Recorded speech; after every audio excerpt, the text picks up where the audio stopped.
ایک بزرگ فرماتے ہیں کہ میرے گھر پہ تھوڑا کچھ کام ہو رہا تھا، میرا مکان بن رہا تھا تو مجھے مزدوروں کی ضرورت تھی۔ میں نکلا مزدور تلاش کرنے کے لیے۔ مجھے ایک مزدور دکھائی دیا، میں اس کے قریب گیا، میں نے کہا بھائی کیا آپ مزدوری کرو گے؟ تو اس نے کہا میں یہاں اسی لیے تو بیٹھا ہوں تاکہ مجھے کوئی آئے مزدوری پہ لے جائے، مجھ سے کام کرائے، مجھے پیسے دے دے تاکہ میرا خرچ چل جائے۔ کہا ٹھیک ہے چلو بھائی۔ اس مزدور کو وہ بزرگ اپنے گھر لے گئے کام کرنے کے لیے۔ تو اس نے کہا میری کچھ شرطیں بھی ہیں۔ تو اس اللہ والے نے کہا کیا شرطیں ہیں بتاؤ؟ شرطیں تو مالکوں کی ہوا کرتی ہیں، مزدوروں کی کیا شرطیں ہیں؟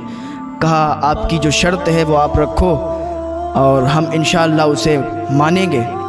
تو اس نے کہا میری شرط یہ ہے کہ دنیا 4 دینار پر مزدوری کر رہی ہے، میں صرف 3 ہی دینار لوں گا۔ کہ یہ تو بہت ہی اچھی بات ہے کہ تم 3 دینار لوگے، سب تو 4 دینار پر راضی، سب تو 4 دینار لیتے ہیں اور تم 3 ہی دینار پر راضی ہو، تو اس سے خوشی کی اور کیا بات ہے؟ کہ سنو دوسری میری شرط یہ ہے کہ تم کوئی سوال کرو گے نا تو میں اس کا کوئی جواب نہیں دوں گا۔ کہ یہ کیسی شرط ہے کہ میں تم سے سوال کروں گا اور تم جواب نہیں دو گے؟ کہ کوئی بات نہیں، تو پھر کسی اور سے کام کروا لو، بہت مزدور مل جائیں گے۔ کہا چلو کوئی بات نہیں تم کام کرو۔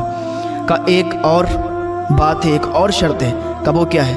کہ جب اذان ہوگی تو میں کام کو ہاتھ بھی نہیں لگاؤں گا، جب اذان ہوگی تو میں تمہارا کام بند کر کے اور بس اللہ کی عبادت میں لگ جاؤں گا، اللہ کی عبادت کروں گا، فراغت کے بعد پھر تمہارے کام میں لگ جاؤں گا۔ اس نے کہا ٹھیک ہے۔ اس اللہ والے نے کہا ٹھیک ہے تم کام شروع کرو۔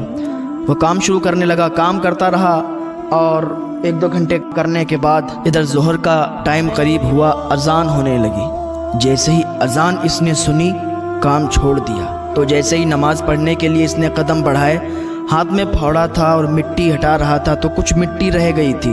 تو مکان مالک کا بیٹا آیا، اس نے کہا کہ یہ مٹی ہٹا دو پھر چلے جاؤ۔ کہا دیکھ مجھ سے بات نہ کر، تیرے باپ سے میں نے بات کر لی ہے کہ جب اذان ہوگی تو تیرا کام چھوڑ دیں گے اور بس اللہ کی عبادت میں لگ جائیں گے۔ اس نے کہا ٹھیک ہے بھائی جاؤ۔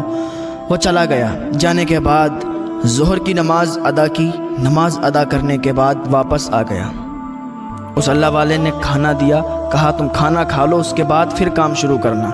اس نے کھانا نہیں کھایا، کہا میرا روزہ ہے، میں روزے سے ہوں۔ اور وہ رمضان شریف نہیں تھے، وہ اس کا نفلی روزہ تھا۔ وہ اتنا نیک اللہ والا اور نیک مزدور تھا کہ نفلی روزے بھی رکھا کرتا تھا۔ تو وہ جو بزرگ تھے اس سے بہت زیادہ خوش ہوئے۔